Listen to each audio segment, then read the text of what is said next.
Hi guys, this is Vidas. Welcome to another episode of Learn with Vidas series, and today I'm delighted to be able to teach you how to improvise a processional on the Christmas carol "O Come All Ye Faithful," Adeste Fideles. This is a fantastic opportunity for you to learn it and even to apply your skills in practice if you play it for Christmas services.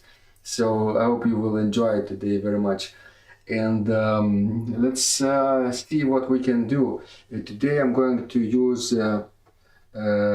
sample set by Sweelinq, Seifert organ from 2015 in Goch, Sancta Maria Magdalena Church, and this is a wonderful organ, wonderful instrument. I hope you will enjoy it.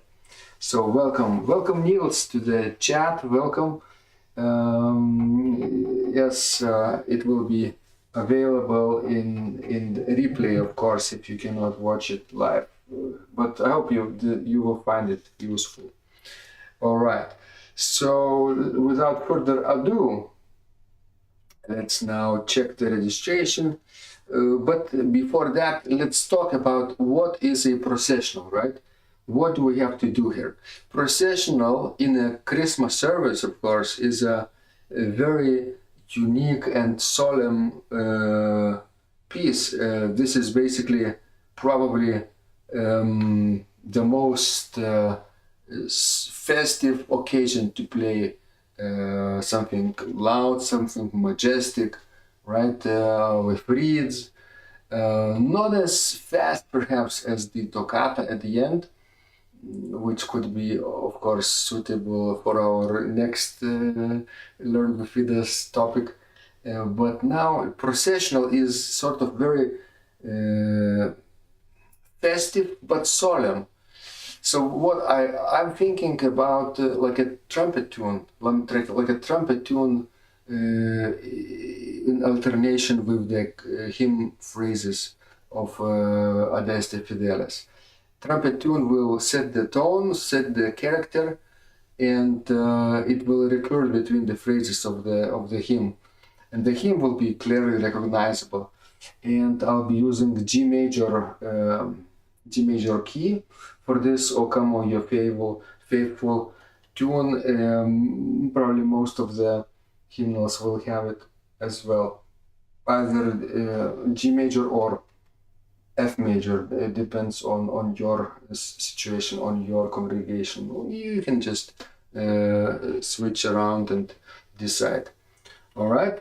So now let's take a look at the registration, and we'll be good to go. Registration, for example, I prefer it loud. Prefer it with some perhaps mixture, perhaps Grandor could have this, almost everything.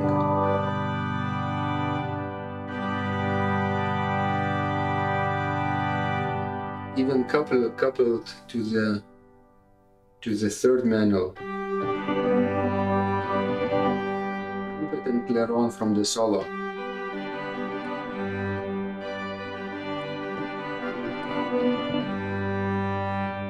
And on the receipt, we will have our chorale phrases. This.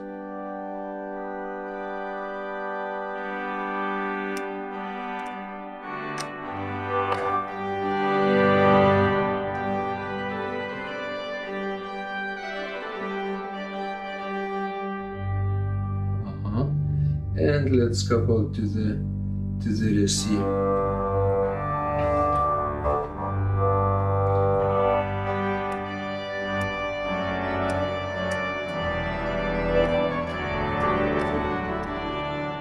Perhaps like this. Did you notice that we have, of course, to have some dotted rhythms in order to create a festive atmosphere? That would be appropriate. So Yes, Niels, very nice organ, Goch instrument on Sweelinq. I'm still curious how it would sound on Hauptwerk. Is it similar or not? Anyone who has the samples on Hauptwerk could also play and compare with my recording as well. Excellent. So, if you have any questions, feel free to ask in the live chat. If not, let's start. Let's start. So, what we have to do is to start with the tune, of course. I will play for you the tune, maybe even harmonization, just to get acquainted to the sound. And the sound will be played on the second manual, on this beautiful Resi sound with reeds, right? But not as powerful reeds as we have coupled for the solo part in the ritornello, so to say, in the trumpet tune. Okay, let's hear it.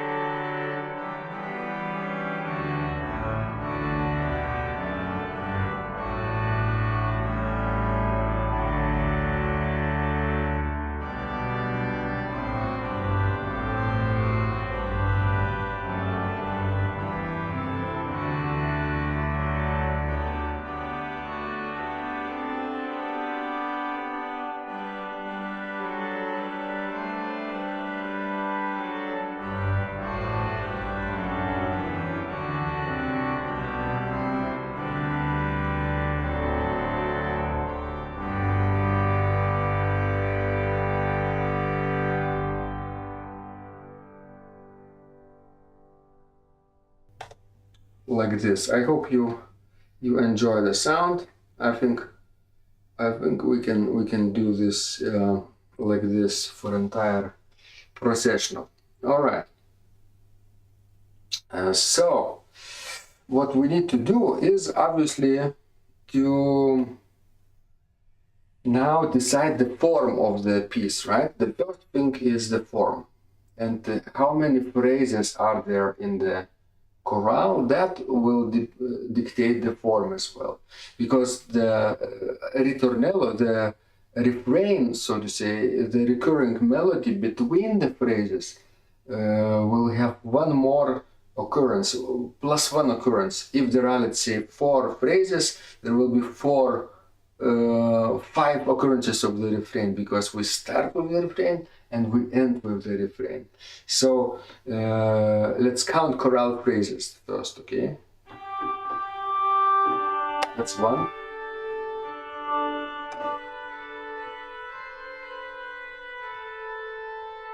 Right?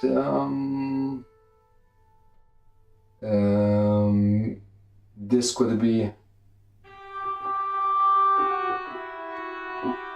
either a second phrase. Okay, this is probably let's do phrases of the 4 measures long, like this. 1,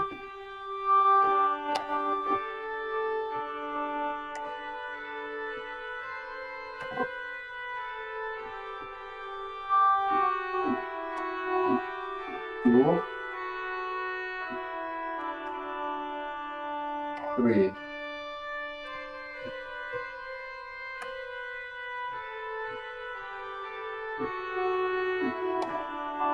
And 4.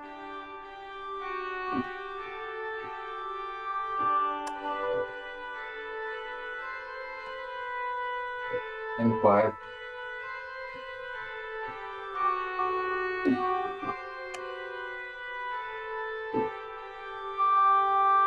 Okay, 5 phrases and 6 occurrences of the ritornello, or the refrain, whatever term you prefer to use.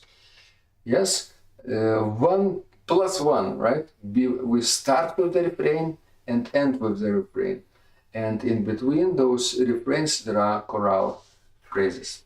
Okay, so 6 refrains and 5 phrases of the chorale. That's our form. That's basically the form of the chorale prelude of any sort. It's except the character of the piece will indicate that it is a processional, not a communion, not a meditation, so to say, but it's a festive, solemn piece. All right, so interesting. Now let's do. I wonder why my pedal camera has frozen.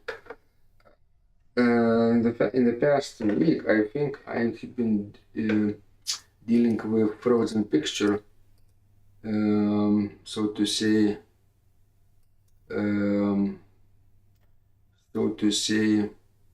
issue. And now let's see if we can simply reduce this pressure. And I found that problem was probably incorrect cable that I was using the other day for the on the bench with Vidas. And I'm trying to locate the right kind of cables, but so far I only have 2 cameras set up with the right kind of cables, and there is one overhead camera for keyboards, and here you cannot see it, but this on the side also camera would be very nice to have, but I don't have long enough cables to connect to my USB power hub, and therefore I need to locate longer cables, perhaps 4 meters long, something like that, and then I will be able to do this. I think if this is the case, USB-C 3.0 cable requires for these cameras, Logitech cameras, and last time I was using USB-C 3.2 cables, and that perhaps caused the freezing of the frames. Today is okay, I think, especially for the main camera. Excellent. So now let's talk about the refrain. This is the first occurrence, right? And it will depend how our piece is put together. What is the refrain? A refrain could have a solo melody in the right hand part, and simply it has to have perhaps like a accompaniment in the left hand part and the pedals, softer than the right hand part. So I will play the left hand part on the Resi on the second manual, accompanied by the pedals as well, like this.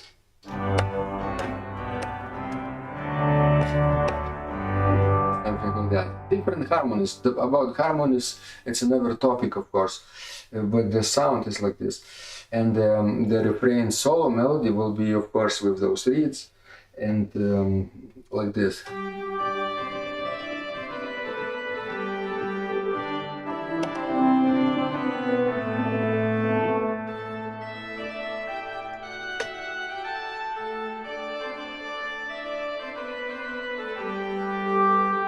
Yes. So preferably it should have like equal number of measures, bars, this refrain at the beginning and at the end, maybe 8 measures long, and in between other phrases it could have twice as few measures, maybe four measures long, because we don't want to overextend this processional, right? So that's the idea. And you heard me play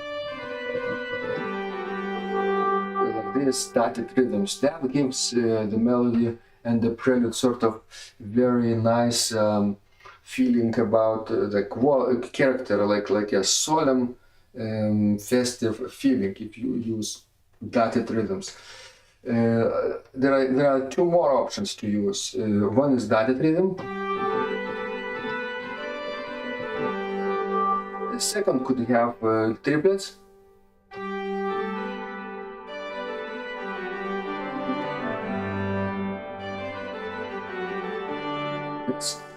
triplet, triplet, triplet, triplet, and the third option could have long, short, short, long, short, short.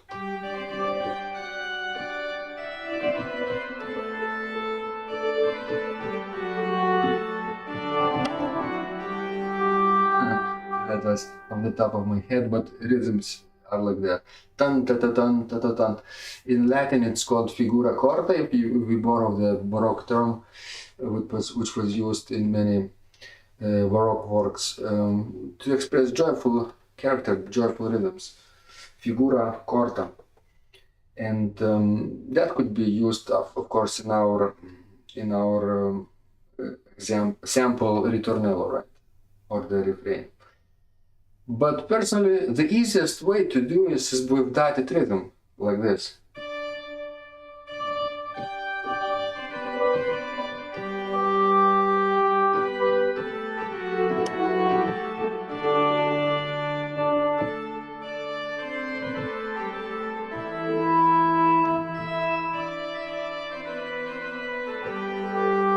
Something like that. Every time you practice, it could be a little different. It's not a composition. You don't write it out, but you improvise a similar character, a melody. So let's practice and find something usable. I think that rhythm would serve the purpose for today.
You see what I did?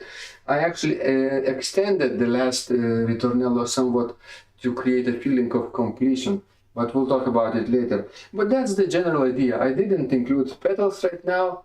I didn't include the left hand, just the solo parts, so that you could actually follow the structure of the piece. Ritornello, chorale phrase, ritornello, chorale phrase, ritornello, chorale phrase, and then so on, and finish with the ritornello, of course. So, how to construct the ritornello? That's the biggest elephant in the room, right? Already told about the rhythms, dotted rhythms. What about the melody?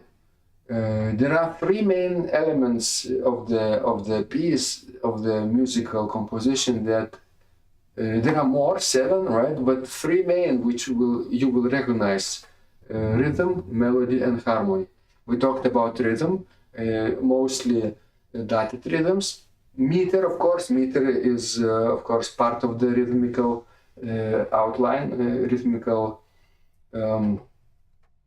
theme and topic. So the hymn is in 4/4 meter. So therefore, we could simply use the same 4/4 meter for entire composition, processional, and as of course the ritornello. There are trumpet tunes in 3/4 meter, like a minuet. Pum 1 2 3 1 2.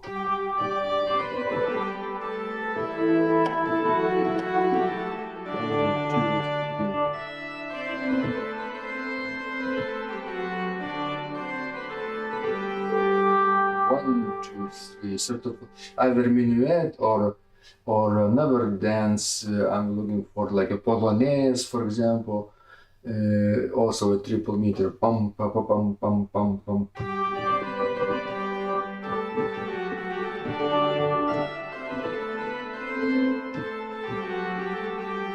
One, two, three, four. 1, 2, and 3. But perhaps in our case we should stick to 4/4 meter. 1 2 3 4. 1 2 3 4. 2 3.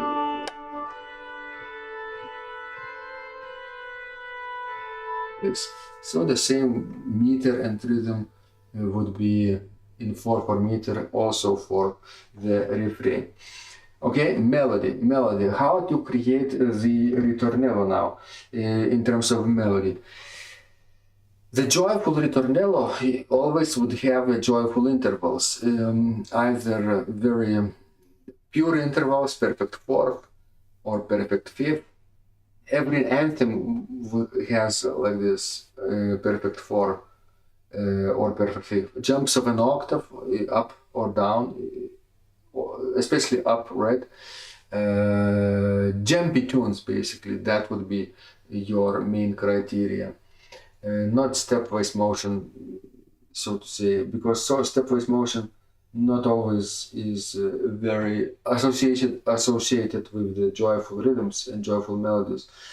But if we count 1, 2, 3, 4 those beats, then every other note could have skips, but those in between notes, those passing notes could be in stepwise motion as well. So jumping melodies, right? Joyful perfect fifths, perfect fourths, like this.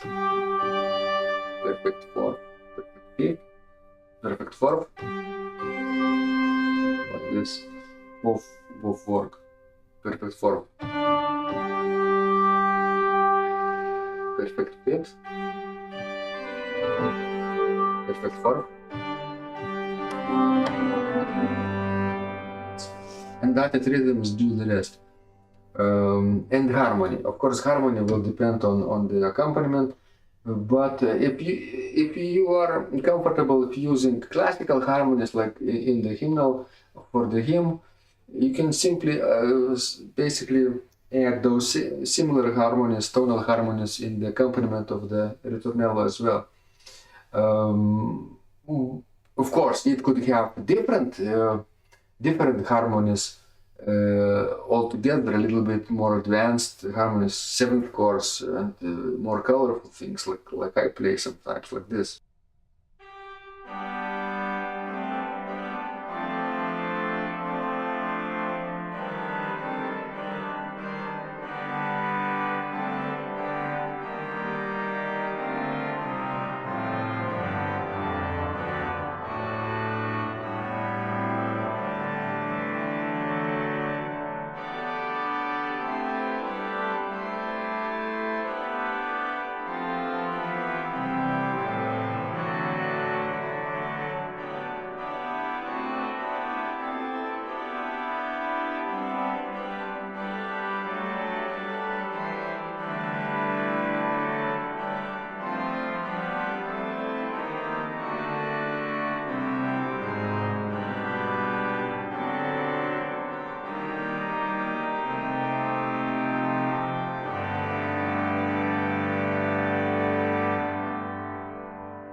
Yeah, this could work too.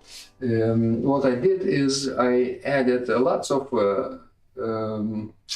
major or minor seconds to each of the chords. Instead of this, two major chords, I play this. It's a ninth chord basically. And then the G. but without F, without an F, without a seventh. So I added extended harmony, with tonality, major minor mix of the tonalities, E flat major chord with the ninth.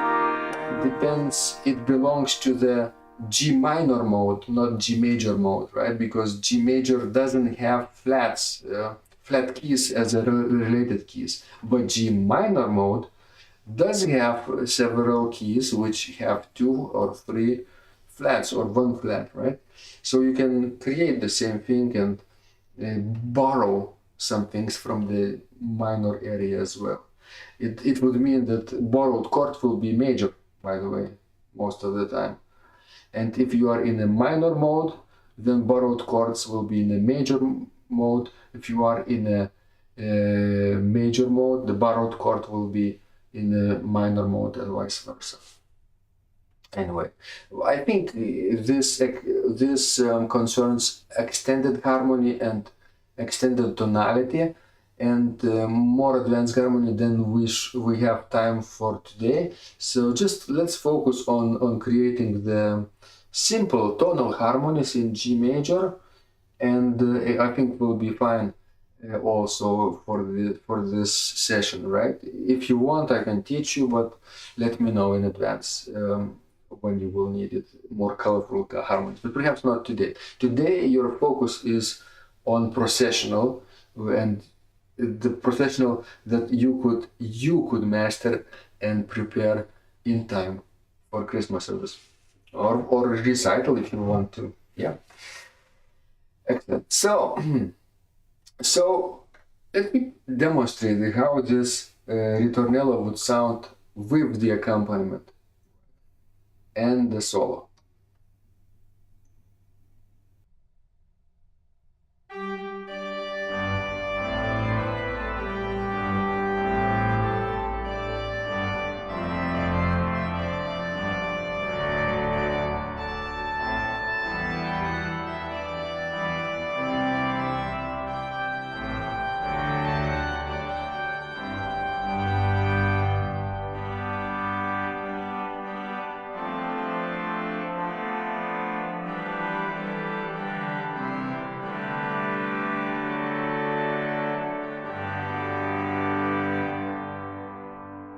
Does it make sense?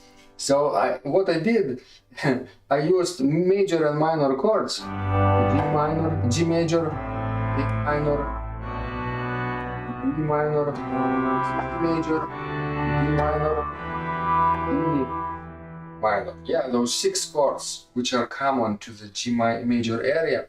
No F sharp minor or F sharp diminished chord, because it doesn't belong, it doesn't fit into the keys of G major.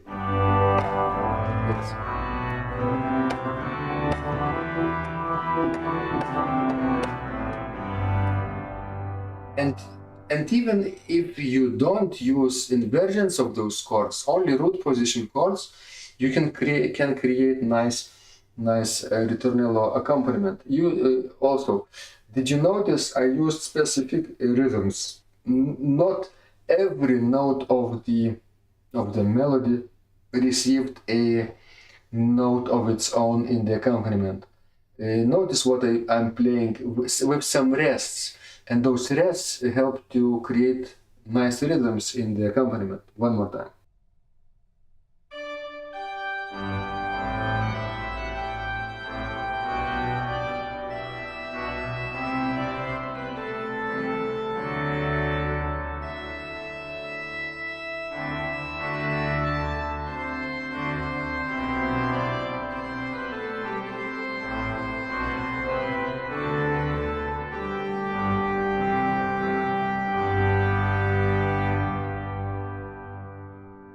Right, or this way, for example, I start with the upbeat, pam pam, 4-1 on the 4th beat, and that is nice propelling rhythm.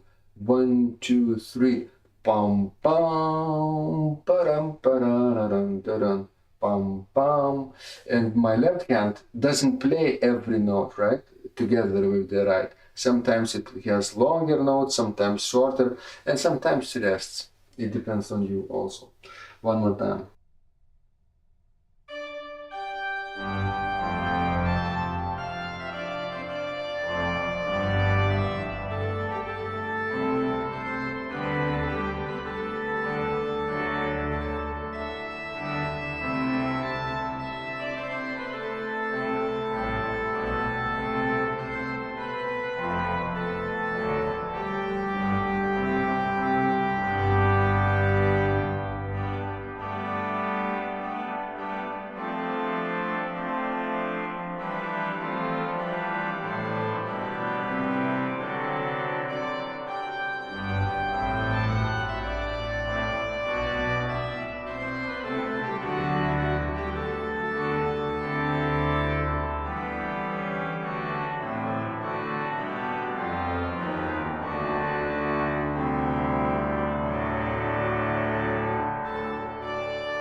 Something like that, one of the versions, right? Notice that I started creating more colorful harmony, and that's because perhaps it's my personal preference and personal choice, but you could probably get away with harmonies like this.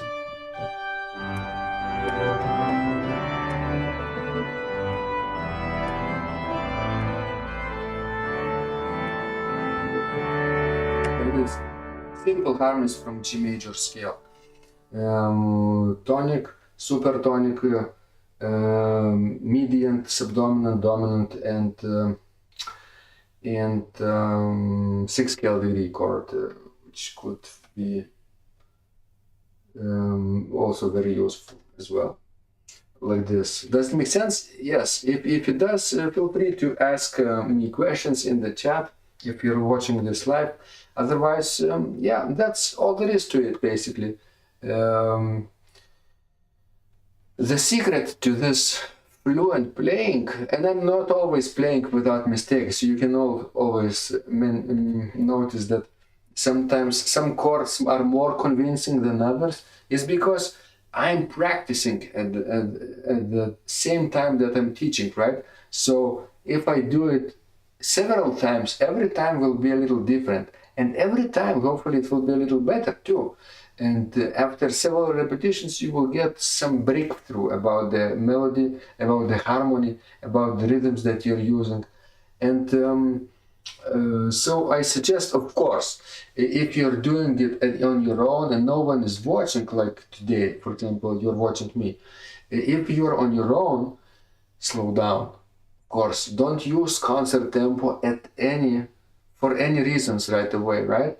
Concert tempo will have to come later, sorry. So you start at a twice as slow tempo, perhaps, if the hymn starts like this.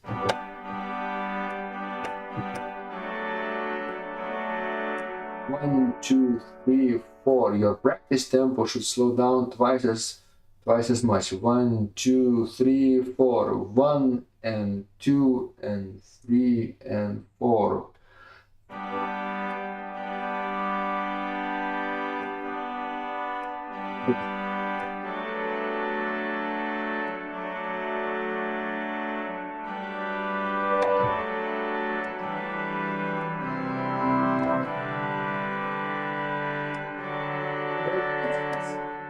It's not too difficult, right? And your ritornello also is twice as slow.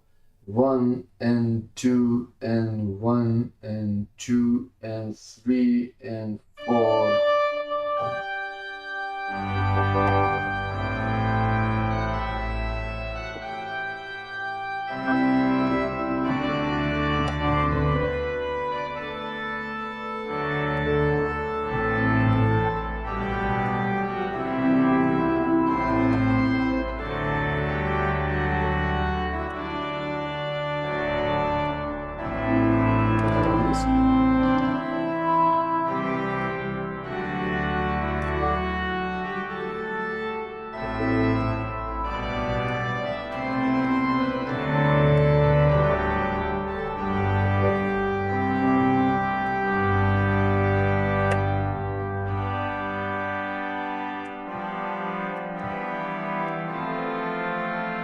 Very slowly.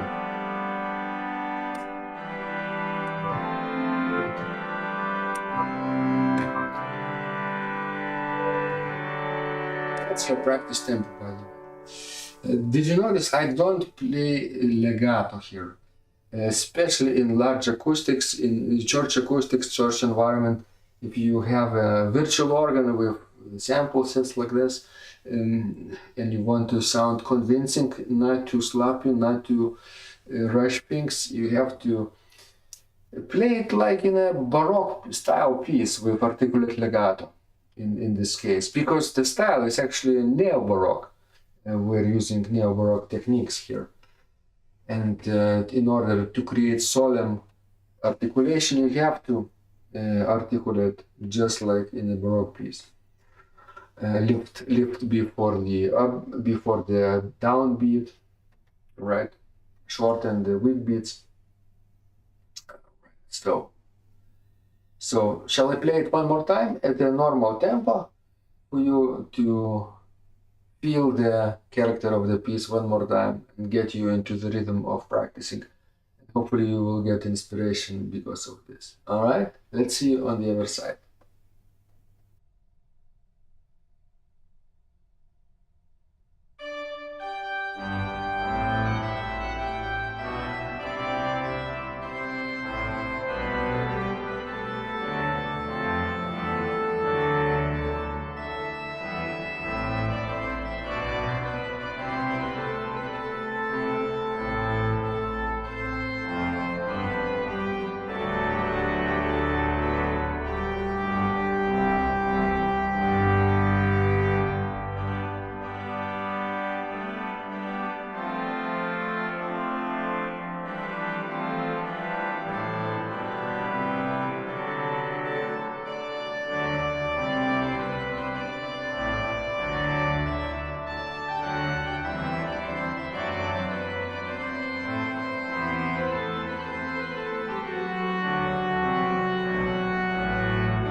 So that's the idea, basically.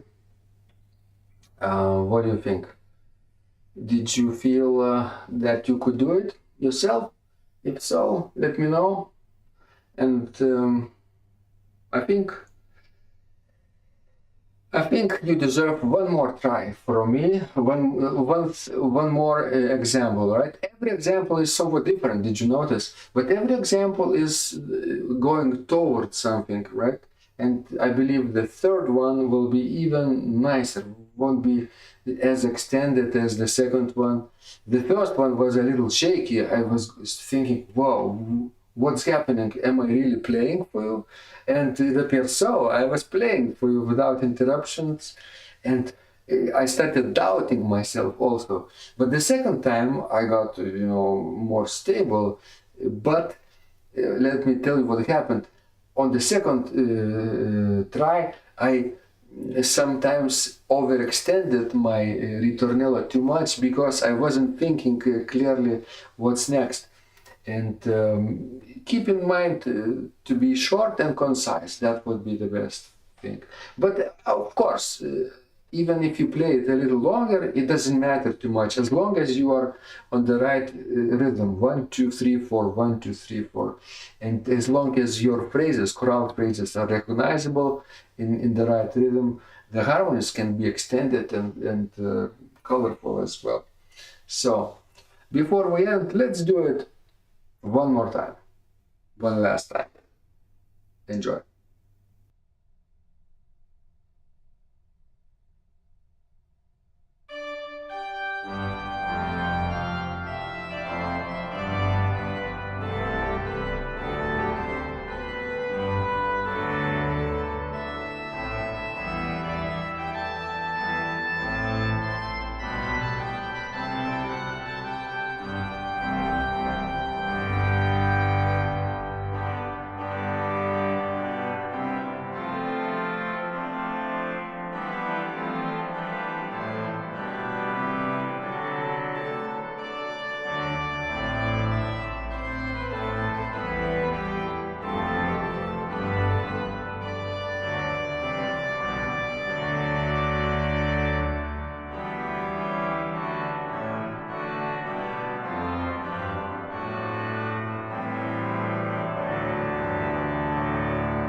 So, did you like the third one? The third one was also different, right, from the first two.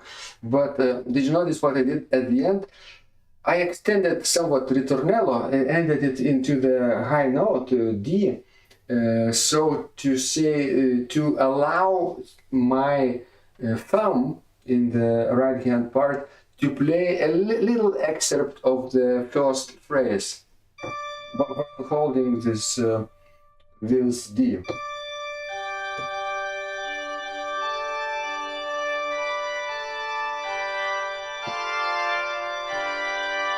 Like this. I think I played like this.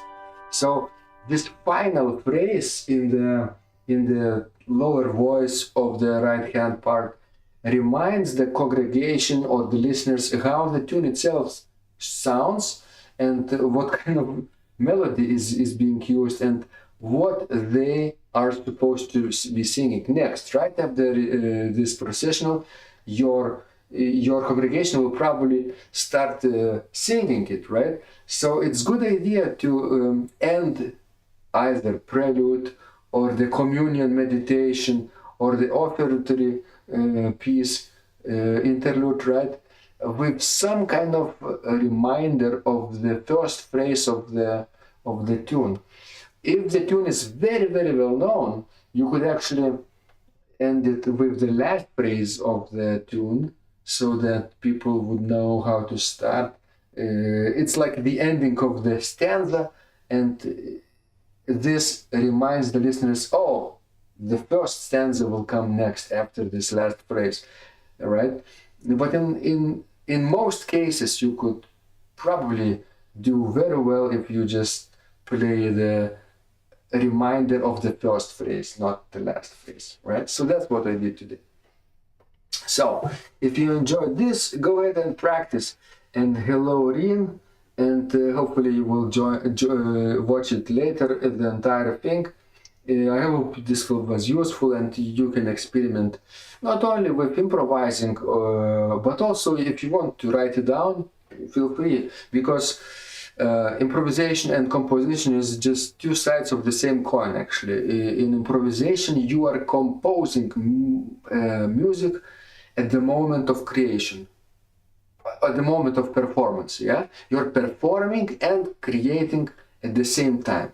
If you're composing, writing it down on the sheet of paper or on the screen with notation program, you are just preparing for performance later, right? You will practice this piece, polish it. But improvisation is always very, very fun, and you can always write it down, transcribe what we just played, and maybe I could also transcribe what I just played as well. We'll see if there is some need for this as well, maybe. All right, so thank you so much for watching, and stay tuned for my next video or tutorial very soon.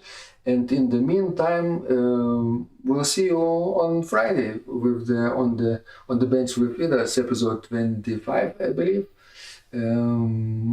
Just before Christmas, it will be very exciting to try out some Christmas and also Advent tunes as well for you. And we'll see you then. And in the meantime, please send me your requests, and thank you so much for letting me know what you want to play, or what you want to hear me play, or what you want to hear me teach, right? Like today's tutorial was inspired by the request that Markus Dreher, our online friend, organist from Germany and composer, requested this tune, Adeste Fideles, O come all ye faithful. And so I hope Markus can watch this later and find it helpful in his improvisations and compositions as well. So thank you for your support, for your donations, for your memberships, for your coffees. Everything is so appreciated what you do in order to facilitate the funding of these cameras. I just bought my cameras to supplant. I don't know if you can see them. Yeah, right here on this shelf there are my, right where my finger is pointing. Yeah, right here on that. There are old zoom cameras which have used for 5 years now, and hopefully Logitech cameras will provide better view, more quality. Those are good cameras for musicians, by the way. People still use them for good sound, decent sound, if you want to go out on the field and record some music, some concert, right, for acoustic instruments. But for cameras, they're not very good for low light. That's why I had to replace them. They capture, of course, sound much better than the visuals. So thank you so much for helping me to fund this project, my cameras as well. In the wish lists, if you want to contribute, on the Buy Me a Coffee page, there is this wish list with some items that will be helpful to contribute. Every little bit helps. Thank you so much. And stay tuned, and remember, when you practice miracles,